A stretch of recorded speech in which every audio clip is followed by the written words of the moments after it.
სახელითა მამისათა და ძისათა და სულისაწმინდისათა. ჩვენ ეს ბოლო პერიოდი გრიგოლ ხანძთელის, წმინდა გრიგოლ ხანძთელის გარშემო საუბრობთ და მასთან დაკავშირებით რა თქმა უნდა იმ საკითხებს წამოვწევთ, რომელიც მნიშვნელოვანია, უმთავრესია სულიერ ცხოვრებაში, ეკლესიაში. ჩვენ ხაზი გავუსვით იმას თუ როგორი დამოკიდებულება აქვს გიორგი მერჩულეს გრიგოლ ხანძთელს შესაბამისად მღვდლობისადმი თუ რა არის მღვდლობის უმთავრესი საქმე. მღვდლობის უმთავრესი საქმე ეს არის საიდუმლოსერობის გაგრძელება, უпростоრად საიდუმლოსერობაში მისტიკური მყოფობა, ანუ უსისხლო მსხვერპლშეწირვა. რატომ? იმიტომ რომ რა არის მღვდლობა თუ არა კავშირი, შესაძლებლობა დიდ მღვდელმთავართან, ანუ განკაცებულ ღმერთთან, ანუ იესო ქრისტესთან. სულიერი ცხოვრების, ზოგადად ადამიანობის, ადამიანური ყოფიერების მიზანი ხო ეს არის, მარადიული სიცოცხლე. ხშირად როცა ამბობენ, როცა ადამიანი ფიქრობს, ახალგაზრდებს ჩვევიათ განსაკუთრებულად ეს თუ რა არის მათი ცხოვრების მიზანი, რა არის ცხოვრების აზრისი. ერთადერთია, მარადიულად ვიცოცხლოთ. და რადგან ცალკე მარადიული სიცოცხლე და ცალკე ღმერთი არ არსებობს, ამიტომ ღმერთია თავად მარადიული სიცოცხლე. ამიტომ ადამიანი ღმერთისკენ უნდა ისწრაფოდეს, ეს არის ცხოვრების აზრისი და მიზანი, სხვა არაფერი. და რადგან ღმერთი ადამიანად მოვიდა და მოვიდა თან ესეთი დრამატულად, ტრაგიკულად, ხო, ჩვენი ცოდვებისათვის მოკვდა, როგორც ქრისტიანობა გვასწავლის და ეს რა თქმა უნდა შემთხვევით ყოველუბრალოდ არ მოხდებოდა, რომ ღმერთი ასე ამგვარად მოსულიყო და ასე ამგვარად ტანჯულიყო და ასე ამგვარად მომკვდარიყო. თქვა რომ მე ვარ გზა და ჩემს გარეშე ვერავინ მივა, მამასთან ანუ ღმერთთან კვლავ. ხო, ეს ნიშნავს იმას, რომ სხვა გზა თუ არა და სხვა მიზანი თუ არა იესო ქრისტე ადამიანს არ აქვს. და იესო ქრისტე, რომელიც არის გზაც, მიზანიც, სიცოცხლეც, ჭეშმარიტებაც, ცხოვრების აზრისიც, ჩვენი გონება, ჩვენი გული, ჩვენი სული, ყველაფერია ჩვენთვის იესო ქრისტე. და ამავე დროს იგი არის მარადიული მღვდელმთავარი. მღვდლობა, რომელიც ნიშნავს მსხვერპლშეწირვას. მღვდლობა ასოცირდება მსხვერპლშეწირვასთან. ჩვენ ხوار გამოვიგონებთ, ხوار ვიფიქრებთ, რომ მღვდლობა არის აი რაღაცა, თქვათ რაღაცას ვიტყვი. მღვდლობა არაფერია პირველ რიგში თუ არა მსხვერპლშეწირვა. ეს არის გამოცხადებითი ცოდნა, რომ ჩვენ საიდან გვეცოდინებოდა რა არის მღვდლობა. ვიცით, ბიბლიიდან, წმინდა წერილიდან რა არის მღვდლობა? მსხვერპლშეწირვაა მღვდლობა. რომელიც უმნიშვნელოვანესი ფაქტორია ადამიანის ცხოვრებაში, მას შემდეგ, რაც ადამიანმა ღმერთი დაკარგა. ადამიანს შინაგანი მოთხოვნილებაც აქვს და ობიექტურადაც ასეა, რომ მას სურს რაღაცა გაიღოს, რომ ამოვიდეს ამ დაცემულობიდან, გაიღოს და საბოლოო ჯამში რომ გაიღოს საკუთარი თავიც კი, საკუთარ თავზე მეტი რა უნდა კი ბატონო, შვილი გაიღე, ისიც ადამიანია. ანუ საკუთარი თავიც კი რომ გაიღოს და კიდევ უფრო მეტი და ახლობელი გაიღოს, თქვათ, თუ ადამიანს ესეთი სიყვარული სავსე გული აქვს მოყვასის მიმართ, ესეც არაფერს შველის, იმიტომ რომ ვინ ხარ შენ, რომ შენი მსხვერპლი რამედ ღირდეს, ვინ ხარ შენ? ერთი დაცემული არსება, რომელსაც ატანა არ აქვს, ობიექტური სინამდვილეა ეს, ღმერთის ატანა არ აქვს, იმიტომ როგორც კი გამოჩნდა იმ გვარად და იმ სახით, რომ მე შეიძლებოდა მას მივწვდი და მოვკალი. ხო, აი ეს არის. მაგრამ მეორეს მხრივ ეს არის ობიექტური მოცემულობა, რომ რაღაცა მინდა გავიღო, რომ გამოვძვრე ამ სიტუაციიდან, ამ ორმოდან ამოვიდე, იმიტომ რომ ძალიან დავაშავეთ ადამიანში, ძალიან დაზიანდა ჩემი ბუნება და მინდა გამოვიდე ამ მდგომარეობიდან, მინდა სასჯელი მოვიხატო, მინდა ვალი გადავიხატო.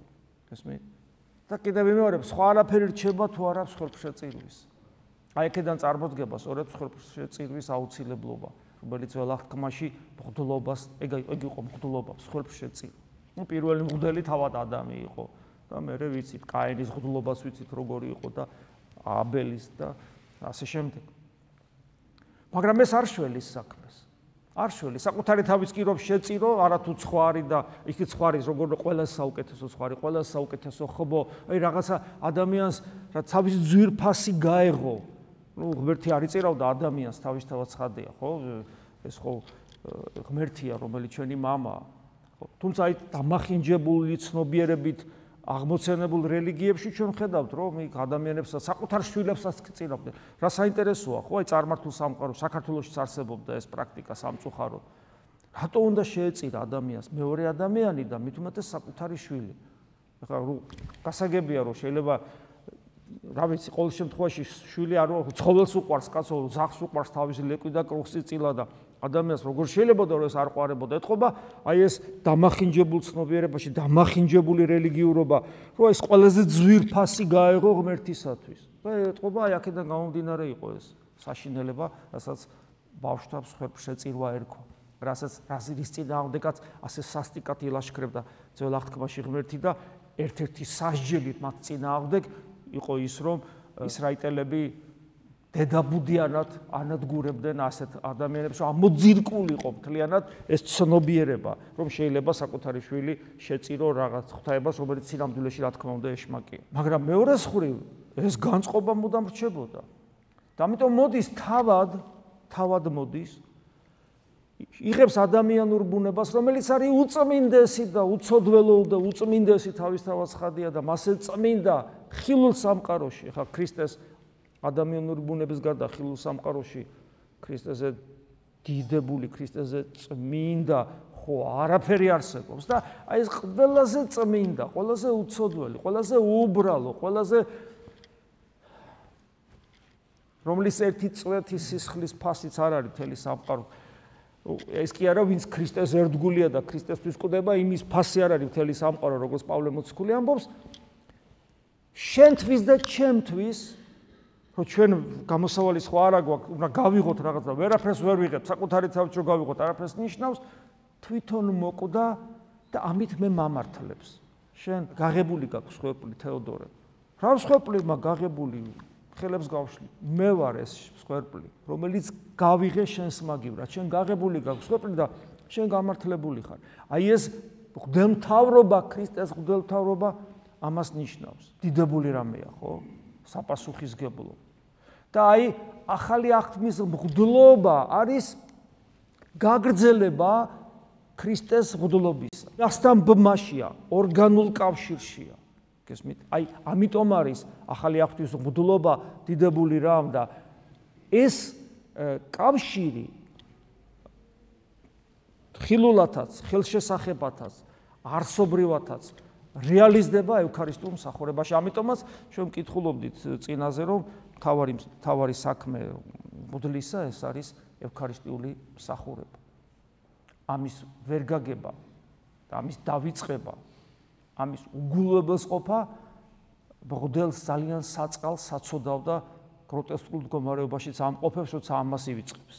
და ზოგადად ამის მიერ რომ მღვდელი ამას აკეთებს, ამის მიერ ყველა ადამიანი, ყველა ეკლესიის წევრს გულისხმობ და პოტენციაში ყველა ადამიანი, როგორც სულიერი მღვდელია, ანუ საკუთარ გულში ღმერთის მაძიებელი, ამას ნიშნავს. ეს არის სულიერი მღვდლობა, ხო, საკუთარ თავში ღმერთის მაძიებელი ადამიანი უკავშირდება ამ მსხვერპლს, იმ დიდებულ მსხვერპლს, რომელიც გოლგოთაზე იქნა გაღებული, რომელსაც ჩვენ ორგანულად, ფიზიკურადაც კი ვუკავშირდებით ყოველი წირვისა და ყოველი ზიარების დროს.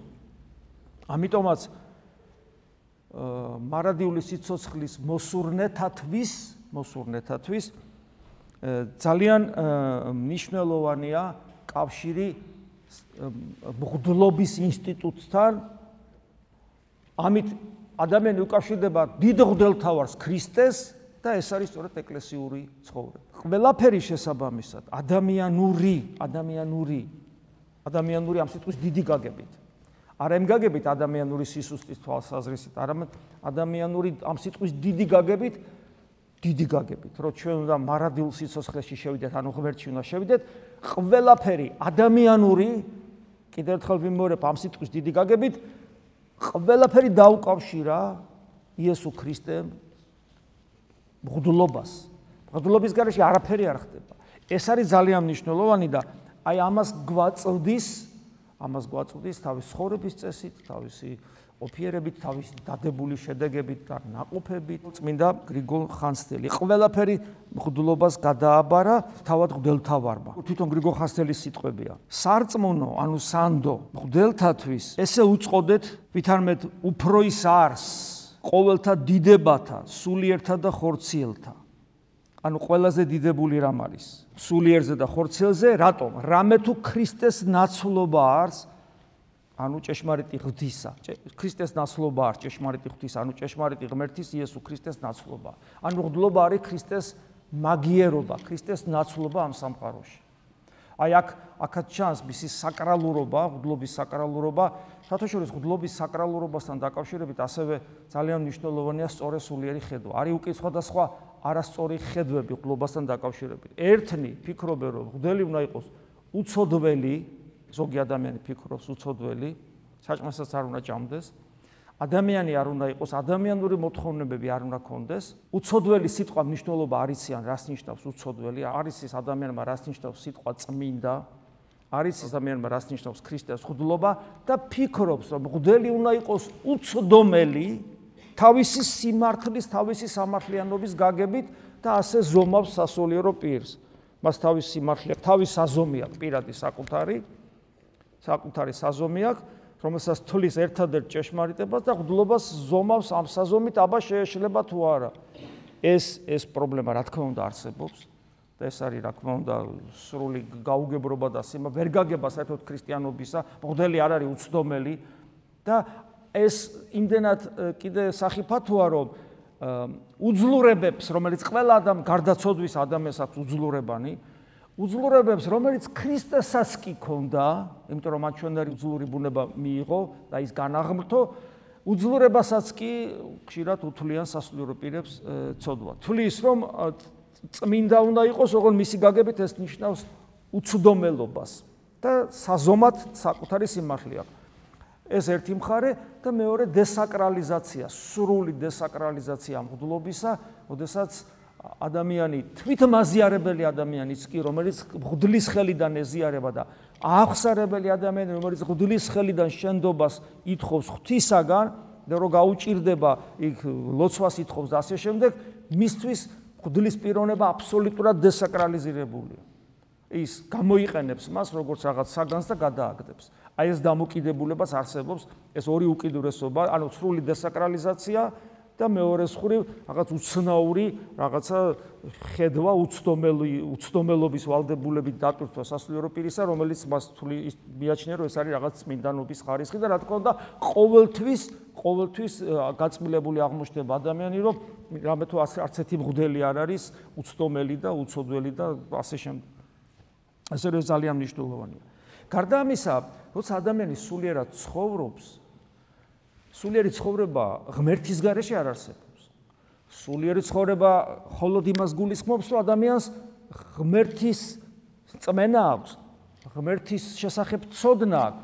ესეც არ არის საკმარისი. მას ღმერთის განცდა აქვს. ის ღმერთის კვალს უნდა ხედავდეს მუდმივად თავის გარშემო. თავის ცხოვრებას აღიქვავდეს როგორც საღვთო ისტორიას, ანუ ღმერთის მიერ დაწერილი ისტორია ამ ადამიანის შესახებ, რომელიც აწმყოში რეალიზდება და ამას ხედავს ადამიანი. ეს უკავშირდება იმედს მათ შორის, ეს უკავშირდება ინტუიციას, გულის ზრახვებს, განცდას, შინაგანს, მთელს შინაგან ადამიანურ სამყაროს და მუდმივად ღმერთთან კავშირის ცდელობას, შესაძლებლობას, ღმერთთან ჩვენი მყოფობა ნიშნავს, რომ ჩვენს ცხოვრებაში აუცილებლად ხდება რაღაც ნიშანი, ანუ სასწაულს ვეძახით. ეს სასწაული სულაც არ არის აუცილებელი მატერიალური სასწაული იყოს, მაგრამ ეს არის სასწაულის დიდი გაგებაზე ვსაუბრობ, როცა სუბიექტურად, აი რაღაცა მოვლენა მოხდა და ეს მოვლენა ერთი ადამიანისათვის არაფერი არ არის. იმიტომ რომ მატერიალური სასწაული არ მოხდა, მაგრამ მეორესთვის ეს არის პირდაპირ ღმერთის ნიშანი, უტყუარი, უეჭველი ნიშანი, რომ ღმერთმა ამით რაღაცა მეანიშნა, ღმერთი მის ცხოვრებას ჩარეულია. ანუ ადამიანი, მორწმუნე ადამიანი ასე ხედავს, იმიტომ რომ ეს ადამიანია და არა ცხოველი. შესაბამისად, ნიშების არსებობა, ანუ სასწაულების არსებობა. მე ძალიან მნიშვნელოვანია თუ ადამიანი გონივერია და მორწმუნე და თან გონიერია და ღმერთი ცოცხალია იცის რა მან, ღვთისნების გაგება, რა უნდა ღმერთს, როგორ შეიძლება არ იცოდე არ გაინტერესებდეს ღმერთს რა უნდა. რამე თუ შენ გწამს ცოცხალი, პიროვნული ღმერთი, რომელიც არის გონიერი, რომელიც შენი მამა, რომელსაც შენ უყვარხარ, რომელმაც გარკვეული მისიით მოგავლინა და როგორ შეიძლება შენ არ გაინტერესებდეს ღმერთს რა უნდა. და ასევე შეუძლებელია, რომ ადამიანს არ აინტერესებდეს ღვთის სიტყვის გაგება. და ეს ნიშნავს, რომ ადამიანი წმინდა წერილს კითხულობს, ეს ნიშნავს, რომ ადამიანი წმინდა მამებს კითხულობს და ეს ნიშნავს იმას, რომ ადამიანი ეძებს წმინდას. თუ სწორად ეძებს ეს სწორია, მაგრამ ძალიან ხშირად არასწორად, თუ წმინდას ეძებს, როგორც მკითხავს, რა თქმა უნდა, არასწორია. მაგრამ რატო? იმიტომ რომ მას აინტერესებს თავისი რაღაც პრაგმატული მიზნები, აი ხვალე რა იქნება მაგალითად. მაგრამ თუ ადამიანი ეძებს წმინდას, როგორც ღვთისნების განმარტებელს მისთვის და განცხადებელს, ეს სწორია. რატომ არის დღეს წმინდა მამა გაბრიელის ხსენება არის, წმინდა იოსების სიქასტის დაბადების დღე არის და ორივე ხატი გარეთ არის დაბზნებული. რატო უყვართ მამა გაბრიელი ქართველებს და საერთოდ არა მარტო ქართველებს? იმიტომ რომ ღვთისნებას განაცხადებდა. ღვთისნებას, რატო უყვართ წმინდა იოსების სიქასტი? ღვთისნებას განაცხადებდა. ეს არ არის კიდევ ვიმეორებ, აი ხვალე რა იქნება, ამას კი არ ნიშნავს. არამედ ღვთისნების განცხადება, რომელიც ყოველ კონკრეტულ ადამიანთან აბსოლუტური უნიკალურობით მიდის. ეს არის წმინდანის მდგომარეობა, რომ შენ რაღაცას რო გეტყვის, სხვა რამეს ეტყვის. ის შენთვის არის ძვირფასი, მაგრამ ის სხვას არ გამოადგება. ესეც ძალიან მნიშვნელოვანია. და აი ეს ყველაფერი ახალ აღთქმაში კონცენტრირებულია მღვდლობის ინსტიტუტში. ამიტომაც არის თუ ადამიანს არ აქვს ჯანსაღი დამოკიდებულება ეკლესიასთან, თუ ადამიანს არ აქვს ჯანსაღი დამოკიდებულება მღვდლობის ინსტიტუტთან, მაშინ ადამიანი ეძებს უკეთ ცრუ წინასწარმეტყველებებს, ცრუ სასწაულებს თვით ეკლესიის წიაღში და ხშირად მღვდლებშიც ამას ეძებს, ცრუ სასწაულებს, ცრუ წინასწარმეტყველებს, არა იმას, რომ ღვთისნება განეცხადოს მღვდლის პირიდან, არამედ რაღაცა ის, რასაც მკითხაობა უფრო ქვია. აი მაგალითად ესე ამბობს გრიგოლ ხანძთელის ცხოვრებაში ასე ვკითხულობთ. და ესე იგი, ყველაფერი ეს, რაც ადამიანს, მორწმუნე ადამიანს უნდა, ეს ყველაფერი მღვდლობის მიერ მიეცა ახალ აღთქმაში და ესე გვიწერია. და სასწაულთა ყოველთა, ანუ ნიშნები და წინასწარმეტყველთა ჩვენებასა და ღვთის ხილվել კაცთა გამოცხადებას, ყველაფერ ამას, რასაც წეგან ჩამოვთვალე, უფალმა მღვდლობით დაბეჭდა. და ამიტომ აც არავინაი არს კაცთა ცხოვრება, ანუ არაფერია, ნახეთ რას, ამიერიდან. ანუ ეს ყველაფერი, კიდევ ვიმეორებ, ადამიანის ცხოველი არ არის, სულიერი არსება, მარადიული არსება. და რაც ჩამოვთვალე, ის მუდამ ღმერთისგან ეძებს გარკვეულ ნიშებს, ის ღვთისნების გაგებას ცდილობს, მას უნდა რომ ღვთის სიტყვა გაიგოს, რომელიმე თქვა წმინდა ადამიანის წინასწარმეტყველის პირით. ეს ყველაფერი მღვდლობით დაბეჭდა ახალ აღთქმაში, მღვდლობაში მოაქცია, მღვდლობის ინსტიტუტში მოაქცია ეს ყველაფერი და ამიტომ, რადგან მღვდლობაში მოაქცია, ახალი აღთქმის პერიოდში არავინაი არს კაცთა ცხოვრება, ანუ ამიერიდან არაფერი ადამიანთა ცხოვრება თვინიერ მღვდლობისა. მღვდლობის გარეშე ადამიანის ცხოვრება აღარაფერია.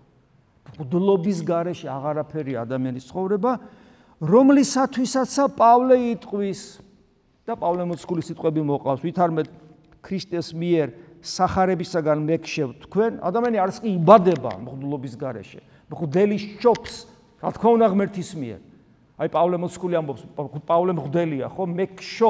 მეკშობ ქრისტეს მიერ სახარებისგან, მაგრამ მეკშობ, აი ესეთი კადნიერება ეძლევა. გესმის, როცა მღვდელი გნათლავს, როცა მღვდელი მოგიტევებს, როცა მღვდელი გაზიარებს და ასე შემდეგ.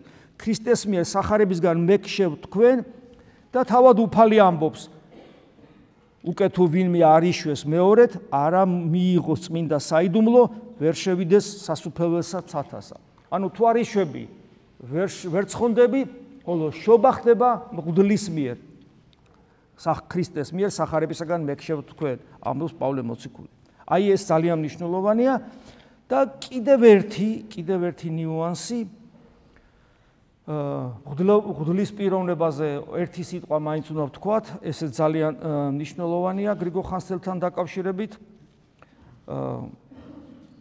და წარმოედგინეთ, აი ეს ქართველი კაცი როგორ აზროვნებდა, როგორ რა დამოკიდებულება ქონდა ეკლესიასთან, ამ სულისკვეთებით იყო დავით აღმაშენებელი აღზრდილი და გაზრდილი. წარმოიდგინეთ, როცა ეს იცოდა, რას ნიშნავს, რომ მღვდლობის გარეშე ადამიანის ცხოვრებას აზრი ეკარგება. ეს არის უმნიშვნელოვანესი, იმიტომ რომ მისით იღებ იმ ყველაფერს, რითაც შენ ადამიანი ხდები, ღმერთთან კავშირს, ღვთის ნებას იგებ და ასე შემდეგ.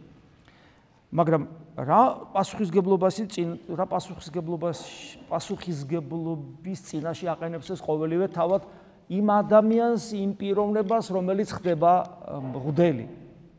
აი ერთ-ერთი სინელი წმინდანი ესეთ რამეს ამბობს მღვდლობაზე, რომ ეს არის თავზარდამცემის საქმე. ნახეთ რა სიტყვებია, თავზარდამცემის საქმე მღვდლობა. და რა ცოდვაა ის ადამიანი, რომელიც მღვდელი ხდება, ეს რო კითხულობდი ამას, ჩემ თავს უყურებ რა, ჩემ თავის მამხილებელია, მე ხო მღვდელი ვარ. რა სასწოდავია ეს ადამიანი, რომელიც მღვდლობაში მისი ენერგია იხარჯება საკუთარ ვნებებთან ბრძოლაში. ანუ ჯერ ვნებებით სავსეა და თან მღვდელი ხდება და იმის მაგივრად რომ სხვებისათვის გზის გამკვალავი იყოს, სხვების მკურნალი იყოს, განუკურნებელია თავად და მისი ეს პატიოსნების შემთხვევაში. თორე შეიძლება მღვდელი ვიყო და არც ვებრძოდი ამ ვნებებს. ეგ ცალკე პრობლემაა. და საერთოდ ავწდებ მღვდლობას და რა ვიცი, პატიები ყავს, პოლიტიკური შეხედულებები ყავს, ხოლო ქრისტე ყველას საკუთარ თავში აერთიანებს. ვინმე სად უნახავს სახარებაში, რომ ქრისტე ყოფდა ადამიანებს პოლიტიკური შეხედულებების, ეროვნების, თქვა სოციალური წყობის, სქესის, ასაკის, არავის არ ყოფს, ყველას იკრებს. ყველაზე ზრუნავს, ყველა უყვარს, ეს არის მაგალითი. რაღაცამ ეს ადამიანები ხო უნდა გაერთიანოს, ესმის რაღაცა, ვიღაცა. ეს ერთადერთი ვიღაცა თავად ღმერთია, რომელიც ადამიანად მოვიდა. ხო და აი მღვდლობის ეს პიროვნული მდგომარეობა მღვდლობისა უმნიშვნელოვანესია და აი ეს როგორც გითხარით, ეს არის თავზარდამცემის საქმე და როცა ადამიანი მღვდელია, აი ჩემნაირი მღვდელი ვნებებთან ბრძოლაში იხარჯება და მას არ აქვს შესაძლებლობა სხვა გზა აჩვენოს. და მე ეს წმინდა მამა იცით რას ამბობს? რომც დაამარცხოსო ვნებები, აი დაამარცხა ვნებები. ხშირად ეს და მე საოცარი მაგალითები მოყავს, ახლა ამას არ განვავრცობ, ოდესმე ალბათ ამასაც წაკითხავთ. ვნებები დაამარცხა, მაგრამ არა გაცნობიერებული როგორ დაამარცხა. იქ ღმერთი დაეხმარა, იქ ცოტა ინტუიციამ სწორად იმუშავა, იქ ცოტა მისი პატიოსნება და განთავისუფლდა, მაგრამ თუ არ იცის ეს როგორ გააკეთა, ანუ არ უფიქრია ამაზე. ვნებები დაამარცხა, ღვთის მადლობს ღმერთს, კარგია, სუფთაა, წმინდაა, ყველაფერი გადასარევია, მაგრამ არ იცის ეს როგორ გააკეთა, სხვას მაინც ვერ დაეხმარება. მან უნდა იცოდეს როგორ დაამარცხა ეს ვნებები, როგორ გაიარა ეს გზა გამარჯვებისაგან, როგორ გაიკლია და მხოლოდ ამ შემთხვევაში შეიძლება სხვას ასწავლოს. გესვით რამხელა პასუხისგებლობაა. და საერთოდ ჯერ კიდევ დიონისი არეოპაგელიდან ესე იყო, რომ მღვდელი მხოლოდ შეიძლება გახდეს ის ადამიანი, რომელიც უკვე განიწმინდა ვნებებისგან და საღვთო ნათელში იმყოფება. განმანათლებლობის პროცესია. როცა მას უშუალოდ ღმერთი ასწავლის. აი რაღაც ესეთი რამე. მანამდე, მაგრამ არის მოცემულობა, არის ობიექტური სინამდვილე, იგივე საბჭოთა კავშირის მემკვიდრეობა და ათეიზმის მემკვიდრეობა, მაგრამ ასია თუ ისეა, ჩვენ უნდა ვიცოდეთ, როცა მღვდლობაზეა საუბარი, რასთან გვაქვს საქმე. ჩვენ სასულიერო პირებმა უნდა ვიცოდეთ. ამიტომ ღვთის პიროვნულ თვისებებს ძალიან დიდი მნიშვნელობა აქვს და აი გრიგოლ ხანძთელის ცხოვრებაში ესეც ჩანს. ნახეთ, რა უხაროდათ, როცა გრიგოლ ხანძთელი ხდება მღვდელი. რა უხაროდათ მორწმუნე მრევლს. ხო ითხოვდნენ მის მღვდლობას და რატო უხაროდათ? მხიარულ იქმნა სიმრავლე იგი ერისა რაჟამს. წმინდითა ხელითა მისით, ანუ გრიგოლის წმინდა ხელით ღირს იქმნეს მიღება თხორცსა და სისხლსა ქრისტესა. ანუ ის ვინც არის შემწირველი, ის თავად არის წმინდა, ანუ ვინ ღვთის ნების აღსრულებელი. ამიტომ ამასაც ძალიან მნიშვნელობა აქვს. ეხლა ეს ერთი ამონარიდი მაქვს, იმიტომ რომ უფრო არ განივრცოს. უამრავი ადგილია, სადაც გრიგოლ ხანძთელის მაგალითზე თორე ისე რა თქმა უნდა ეკლესიის ისტორია სავსეა ამითი, სადაც ჩვენ ხედავთ როგორი დიდი მნიშვნელობა აქვს პატიოსან მღვდლობას. აი რამდენიმე ამონარიდი შემიძლია წაგიკითხოთ. გრიგოლ ღვთისმეტყველი რას ამბობს? წმინდა გრიგოლ ღვთისმეტყველი ხამს უწინარესად თავად განიწმინდოს, მღვდელზე ამბობს, შემდეგ სხვანი გაწმინდოს, განიბრძოს თავად და მერე სხვა განაბრძოს, განათლდეს თავად და მერე სხვა განანათლოს, მიახლოს უფალს და შემდეგ სხვები მიახლოს, წმინდა გახდეს თავად და შემდეგ სხვები აქციოს წმინდანებად. და მერე ესეთი რამეს ვკითხულობთ, მათ მაგივრად მე მცხვენია, რომლებიც არ არიან რა სხვებზე უკეთესები, თუ უარესები არა, განუწმენდავი სულებით, წმინდა საქმის კეთებას ინდომებენ, წმინდა ტრაპეზის ირგვლივ უწესოდ მყოფობენ. და ბასილ დიდი ამბობს, როგორც წინამძღვარია, ასეთებია მისი მორჩილების უმრავლესობა.